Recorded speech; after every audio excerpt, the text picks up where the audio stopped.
Hey everybody, I want to say thank you all for coming here. I'm happy to be in New City, D&D. Thank you so much for hosting us today. As many of you will see, I've got the mask on. I'm trying to be good, make people feel good. I'm making sure that there's a distance of over 8 feet between me and everybody else so that I can make sure I can take off my mask if need be to ensure that no one is worried I can keep my social distancing effectively. So why in the world would I be back out on this again? Why am I back on the trail yet again, even though I'm not running for anything? Because this election matters, because this state matters, because us voting gold matters. You might say to yourself, well, does it matter, Larry? You know what? I love Trump or I hate Trump or whatever I might be thinking. That's what's more important. I've got to vote red or I got to vote blue. You could think that if you want, but let me be clear when it comes to the presidential election. New York State has no say. Let me say that again for those of you in New York State. You have no say in the presidential election. Our 20 some odd votes are going to go to Joe Biden. That's going to happen. You can say, but Larry, I don't want to support Joe Biden. Doesn't matter, it's going. Larry, I love Joe Biden. Awesome, good for you because it's going there. It doesn't matter, that's what's going to happen. If you realize that, if you decide, well, Larry, so I have to support Trump or Biden, you are literally throwing your vote in the garbage. Let me say that again. The wasted vote is the vote in New York State for Trump or Biden. That's wasted. What I'm asking you to do is think about the future of our state. For those of you who haven't figured this out yet, New York State's in trouble. New York City, even worse. We have at least a $60 billion deficit. At minimum, $60 billion deficit. We have at least $400 billion in debt. How are we going to fix that? Because Trump or Biden is president? No, because we actually have a strong third party in this state, a Libertarian party that will move this state in the right direction. Here's what I'm sure of. If you're a Republican in this state, you're unhappy with your party. If you're a Democrat in this state, you're unhappy with your party. So if you want your party to be better, what's going to make it better? By yelling and screaming about the other? By getting madder that Biden isn't good enough or Trump isn't good enough? Or are you going to draw them closer together by having a real third party? A party that will tell the Democrats to actually be about civil liberties and not just talk the talk. A party that will get Republicans to actually be about small government, less taxation, and not just talking the talk. A party that will encourage community and commerce over government. A party that will encourage you to be as powerful as you can be and to find the right solutions for your local community. If you think that doesn't matter, great. Vote Trump or Biden. You'll get the same stuff as always. Nothing will change. If you think that's important, you have to vote gold this year. You've got to look at your ballot when you get it.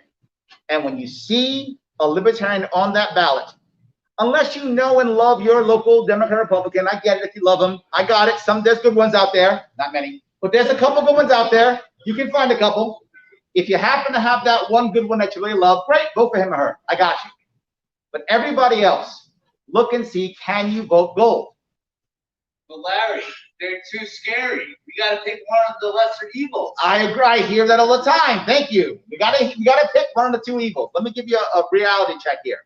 When it comes to the presidential election, it is irrelevant if you live in a state like mine. But when it comes to local, you might say, but Larry, it's my local guy or gal. It may change depending on how I vote. New York State is losing over 100,000 people every single year. They are running out of this state as fast as possible. But what about the block vote? Well, I'll give you that in a second. Let me finish my point and I'll cover block, but I will. The most important thing you have to worry about here is voting for the future. The block vote's a serious problem in certain areas like Rockland County. It's a serious issue. I get it. It is. So how do you stop it? By just voting against it? How well does that work? By just voting with it? How well does that work? Or by creating a third party, another option that may actually break up the block vote. that may actually break up the block vote so that they will vote for the issues that matter for them. That's what I want to happen. The glory of the Libertarian movement, the glory of the Libertarian Party, is you can have single issue voters who care about specific issues to vote along us when they want to. I don't have to have everybody in New York State always vote Libertarian. Please, always vote Libertarian. But I don't have to have everybody vote Libertarian all the time. All I have to have them do is decide, you know what? This election, the two guys or gals that are running, I'm not that impressed with. I'm going to vote Libertarian. And you might say, okay, what about the block vote? What about my guy or my gal? What about my specific issue? If you vote even once, not what they expect, they will have to listen to you. How many times has your politician shown up every 2 years or every 4 years, pretended like they care about you? They get your vote because they always get your vote because you're scared of the other, and then they do nothing different for the next 4 years. But imagine if all of a sudden, you as a Republican or Democrat voted Libertarian for just one election. That politician says, wait a minute, they got 4, 5, 6, 8, 10% of the vote? I have to actually care. I have to actually do something. One thing you notice about all Libertarian candidates, those you're watching, you know what? We still walk around our communities all the time, even when we're not running. Look at this guy. I'm not running.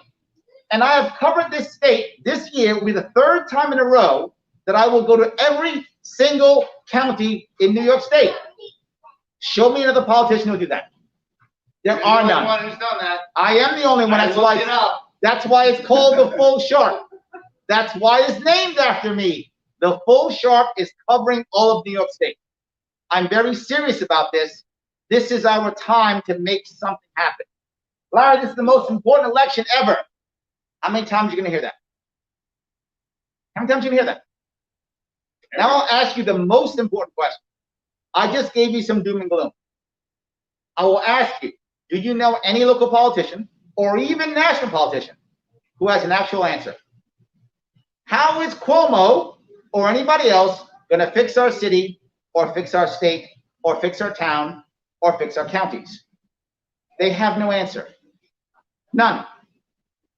I spoke about these issues in 2017 and 2018, and they all came to pass. But it was all Trump's fault. I like what this guy is saying. This is amazing. Thank you so much. It's all someone's fault. Let's say it is all Trump's fault, or it's all Biden's fault, or it's all Bernie's fault. That's awesome. How does that help us? I'm glad we feel better by sitting here and yelling and screaming at each other and blaming others. That's awesome. Makes us feel better. How does that help us? Let's say it is all Biden's fault, or it is all Trump's fault. Okay. How does that bring our economy back?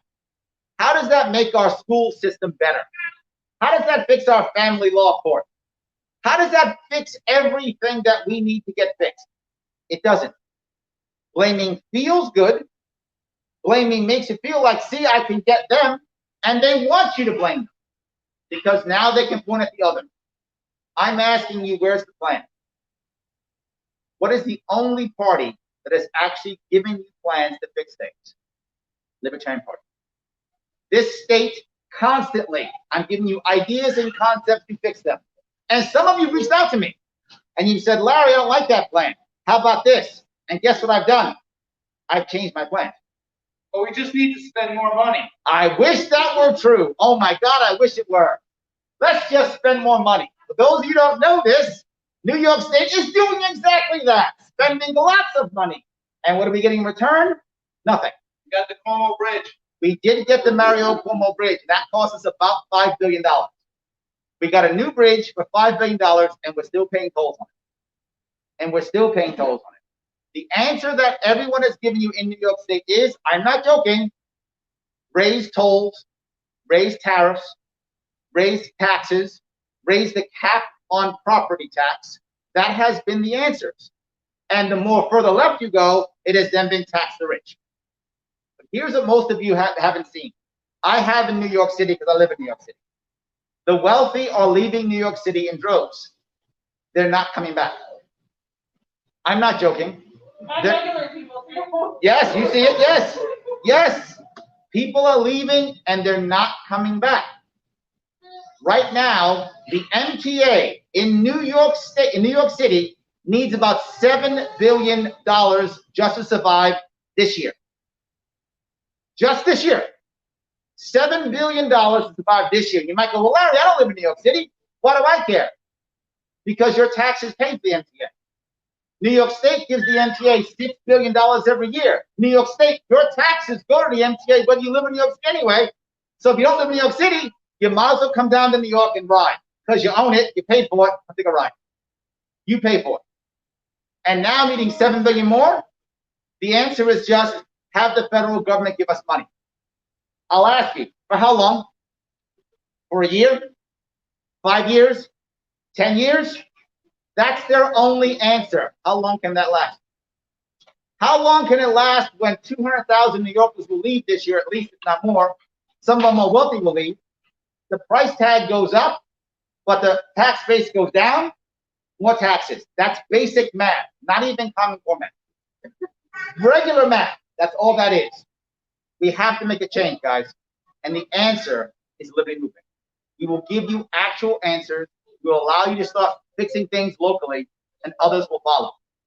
Some of you will say, but Larry, COVID did all this. I want to be very clear on something. COVID did not destroy New York State. The government response to COVID destroyed New York State. There is a big difference. COVID did not. Well, Larry, you're talking hindsight. You're looking back and now talking. You're a Monday morning quarterback. No, I'm not. I gave you answers for COVID in March. They are literally on the Sharpe YouTube page. 10 videos how to fix everything for COVID and how to pay for it. 6 months ago, I gave you the plan. No one's done it. What's the plan now? There is none. Government print more money, tax more people, change nothing. Nothing gets better. And the worst part is we're still not ready for the next virus whenever that hits. The only answer is Liberty Movement. I can't say it enough. Right now, more than ever, this is the most important election ever. Now I'm playing the game. It is. You have to. You have to vote gold this year throughout New York, throughout the country, but specifically in this state. If we don't do this, this state is going to collapse. Here's what I promise you.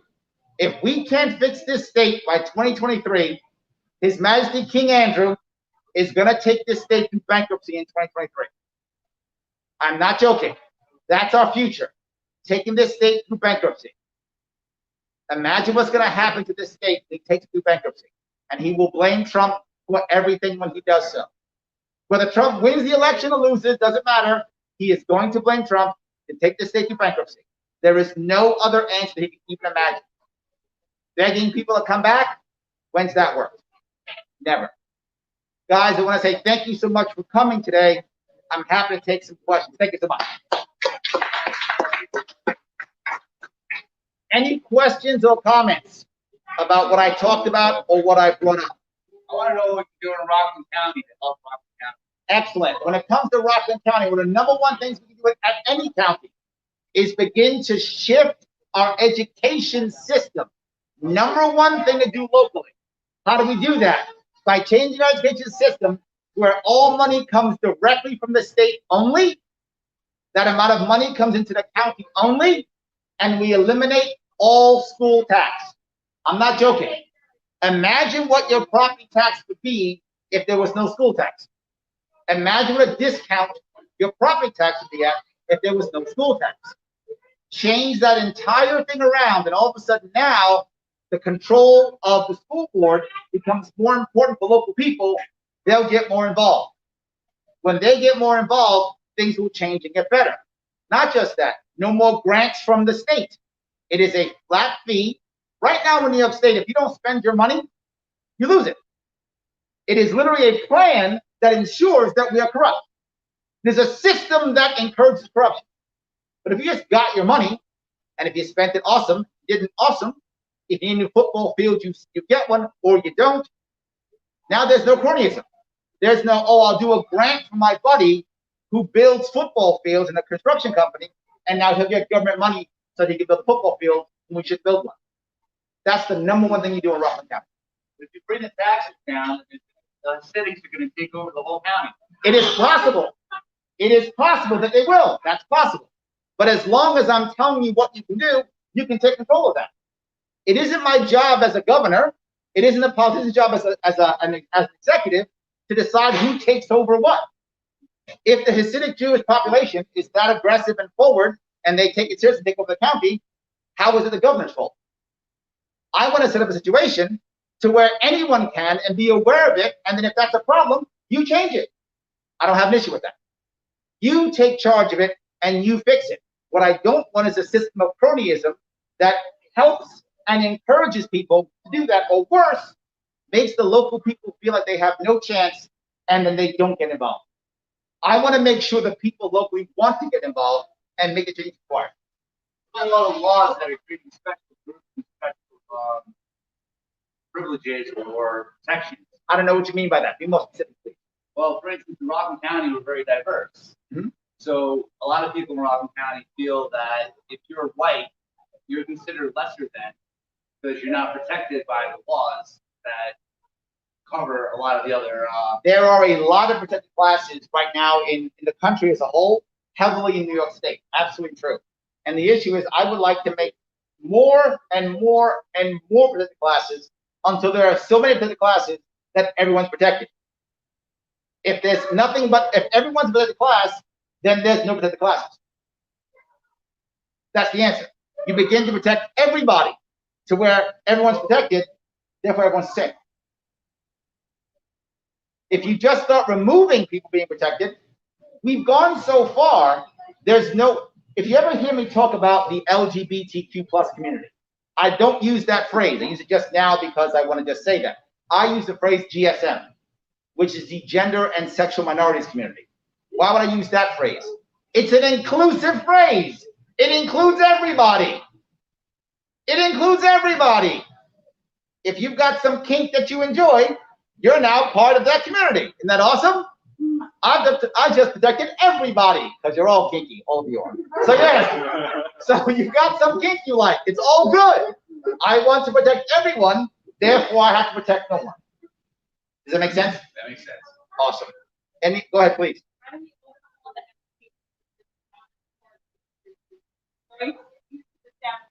Absolutely. And then one thing to remember is when you vote Liberty, remember, as a third party, you don't have to get 51% of the vote. People often tell me, Larry, how are you going to win a teachers union? I'm not. I'm not.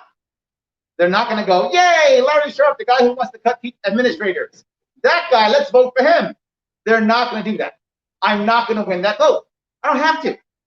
In a three-way race, you only have to get about 35 to 40% of the vote. Some of that's going to be teachers unions that don't vote for me. And that's okay, I don't mind. But as long as I wind up helping the kids, helping the families, helping the teachers, in the long run, we win. So how do I win a teachers union? I don't. I make no attempt to even try to get them because I can't. And I don't mind that. Does that make sense? As long as we win and we start to make things work right, they'll come in line. The biggest thing to remember, though, is I am open to talking to them. By the way, those who remember, I actually went to the union the day they had their endorsement hearing. I went there physically. I knocked on their door. I said, can you talk to me? I know you're not going to endorse me, but can I speak? They wouldn't let me in the door. I still went there. I would go again. I'm not against teachers union at all. Teachers should be able, like anyone else, collective bargaining. Unions are fine. Unions are literally the First Amendment. They are freedom of association along with freedom of speech. I'm totally happy with unions. I'm just not going to let them control everything. Did I answer your question? Awesome. Any other questions or comments? Yes, I have one. Go ahead, please. How do we address police reform, qualified immunity, Black Lives Matter, riot, and all that? How do we fix it? Absolutely. Without question, we, in my view, and I know some people get angry, defunding the police is not the right answer. And you go, Larry, you're a libertarian. You don't want to defund stuff? I do. I want to defund lots of things. There's only one issue. I want to make sure there's a plan. The current defund the police is only about punishing cops. That is not a good idea. If you want to defund police, okay, show me a plan on how to make that happen. And I've given you one. I called it facts. Facts are the idea of breaking cops up into 4 separate groups of law enforcement. Family law is a separate form of law enforcement. Active policing, which is what we normally think about, going out and getting bad guys. Quality of life, that's the Q. F-A-Q-S, facts. Q is quality of life, things like noise pollution, writing tickets, stuff like that.